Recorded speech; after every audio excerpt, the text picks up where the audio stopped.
Now, I know I don't normally talk about anything to do with the jungle because that's really my brother Foxdrop's thing, but I really want to look at one of the cheesiest ways to snowball a lane and effectively camp someone. Now, camping is a word that's used for a lot of things, and it is overused. For me, camping means putting a specific amount of effort into shutting one lane down and building your focus around that.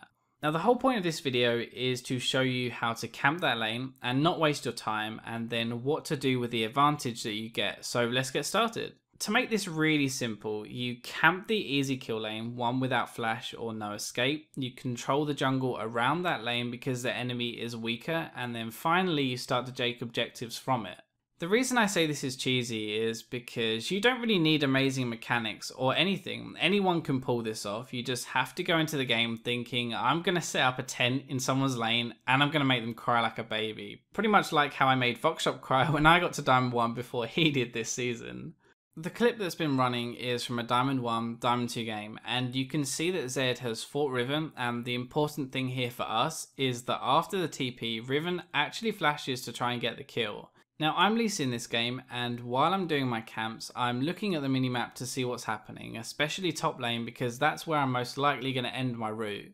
Now, because I've seen Riven flash, this is a really easy target to go to, and Riven is useless when she's behind, so that is the point where I decide I'm going to camp her lane this game. Now, camping a lane is all about timing, and if you get that timing down, that's when you make games really easy. So here, I'm just using my brain. Riven needs to push that wave into turret because if she doesn't, then Zed is going to freeze it and it's going to screw her anyway, so she has to take the risk. Now that's nothing special, right? I mean, focusing a lane that doesn't have their flash is hardly worth me making a whole video about, but it's also about what you're going to do afterwards and the mentality that you need to be aggressive to carry solo queue.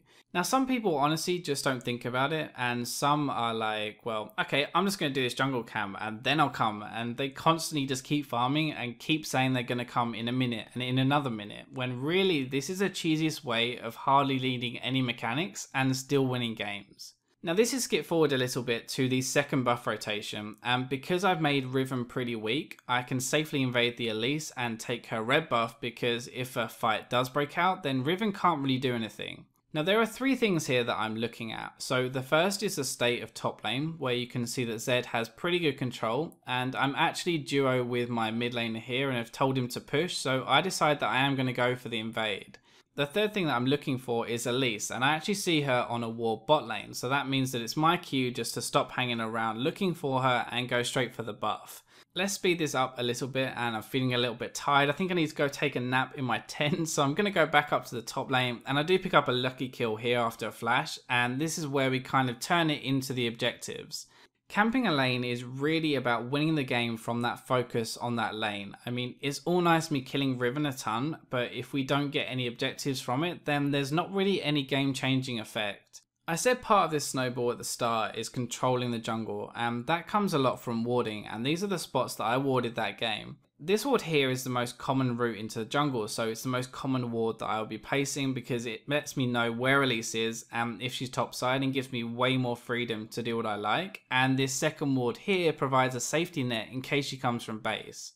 Now if you only have one, then you place it in the first spot obviously, but the two of them together mean that Zed is completely safe, and there's no way that Elise can undo the work that I've been doing to put Riven behind.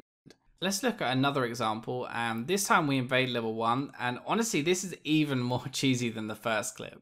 So you can't do this on every champion, but anything with some sort of CC, so yeah, actually you can do this on most popular junglers right now. I know he has no flash, so I just gank him level 2, flash onto him, and I know that it's a guaranteed kill, and there's not really any risk in making this play. So if we skip forward a little bit further into this game, when I've got all my buffs, about 2 minutes later probably, and I'm on my way top again. Now I've said a lot of camping is timing, right? And in this case the wave is pushing, and so Gnar has really no way of escaping.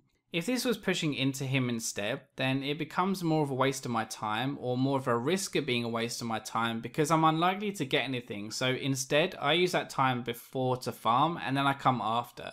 Now you can see that I'm not doing anything mechanically amazing in any of these clips. I'm not outplaying them. There's no reason any of you guys couldn't pull this off. You just need to be thinking, if they don't have their flash, then I can do this to someone and I can take them out of the game.